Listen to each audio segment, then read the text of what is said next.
Welcome to 9 vibes news. తెలంగాణలో కాంగ్రెస్ ప్రభుత్వానికి 6 నెలలు ముచ్చటేనని బీఆర్ఎస్ నేతలు హెచ్చరికలు జారీ చేస్తున్నారు. బీజేపీ నేతలు కూడా అదే చెబుతున్నారు. ఇదేమి కాంగ్రెస్ పార్టీని బెదిరించడానికి చేస్తున్న కామెంట్స్ కావు, వ్యూహాత్మకంగా చేస్తున్నవేనని జరుగుతున్న పరిణామాలను బట్టి అర్థమవుతోందని రాజకీయ వర్గాలు ఓ అంచనాకు వస్తున్నాయి. దానికి తగ్గట్లుగానే సీక్రెట్ గా కొన్ని వ్యవహారాలు చర్చలు జరిగిపోతున్నాయి. తెర వెనక అసలేం జరుగుతోందంటే, తెలంగాణలో కాంగ్రెస్ పార్టీ బోటాబోటీ మెజారిటీతో అధికారంలోకి వచ్చింది. ఇప్పుడు పార్లమెంట్ ఎన్నికలను ఎదుర్కోబోతుంది. పార్లమెంట్ ఎన్నికల్లో కాంగ్రెస్ పార్టీకి అడ్వాంటేజ్ ఉందని సర్వేలు చెబుతున్నాయి. మొత్తం 11 పార్లమెంట్ నియోజకవర్గాల్లో విజయం సాధించవచ్చని చెబుతున్నాయి. అలా విజయం సాధిస్తే కాంగ్రెస్ పార్టీకి తిరుగు ఉండదు. కానీ ఫలితాలు తేడా వస్తే మాత్రం ప్రభుత్వాన్ని కాపాడుకోవడం కూడా కష్టమవుతుంది.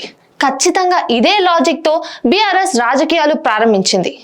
బీఆర్ఎస్ బీజేపీ కలిస్తే 14 వరకు పార్లమెంట్ సీట్లు గెలుచుకోవచ్చని ఓ సర్వే వెల్లడించింది.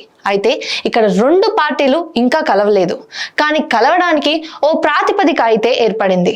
ఇదే లోక్సభ ఎన్నికల్లో గెలుపు. బీఆర్ఎస్ కు ఇప్పుడు లోక్సభ సీట్లు ముఖ్యం కాదు, తెలంగాణలో అధికారం ముఖ్యం. మరో 5 ఏళ్ల పాటు ఆగితే పార్టీని కాపాడుకోవడం కష్టం. అందుకే ఇప్పటికిప్పుడు అధికారం కావాలి. అందుకోసమే కొత్త వ్యూహాలను సిద్ధం చేస్తున్నారు.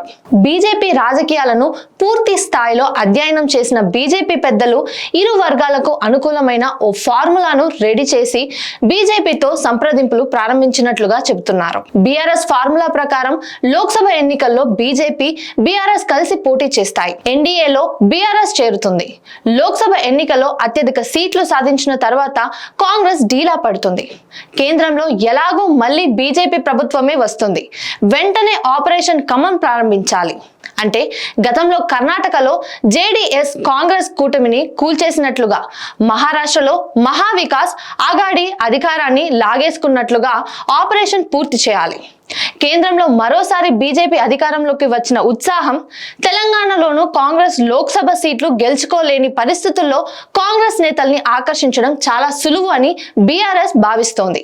గతంలో కడియం శ్రీహరి చెప్పిన లెక్క ప్రకారం చూసుకుంటే 5-6 ఎమ్మెల్యేలు ఫిరాయిస్తే చాలు, కాంగ్రెస్ పార్టీ ప్రభుత్వం కూలిపోతుంది. బీజేపీ ట్రాక్ రికార్డును పరిశీలిస్తే ఇదేమంత కష్టం కాదని కేసీఆర్ కు తెలుసు.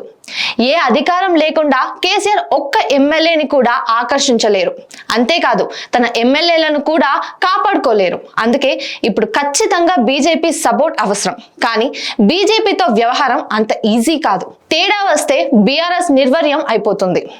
భారతీయ జనతా పార్టీ లక్ష్యం తన పార్టీని బలోపేతం చేసుకోవడమే. అందుకే ఎన్ని ప్రాంతీయ పార్టీలను నిర్వీర్యం చేసిందో చెప్పాల్సిన పని లేదు.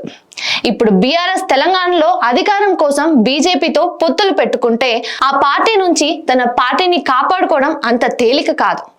పొత్తులు పెట్టుకున్న మరుక్షణం తెలంగాణలో సగం సీట్లు బీజేపీకి సమర్పించుకోవాలి. మెజార్టీ సీట్లు సాధించి లోక్సభ ఎన్నికల తర్వాత రేవంత్ సర్కార్ను కూలగొట్టి కేసీఆర్ సర్కార్ను ఏర్పాటు చేసిన బీజేపీకి వాటా ఇవ్వాలి. ఏర్పడేది బీఆర్ఎస్ బీజేపీ ప్రభుత్వమే.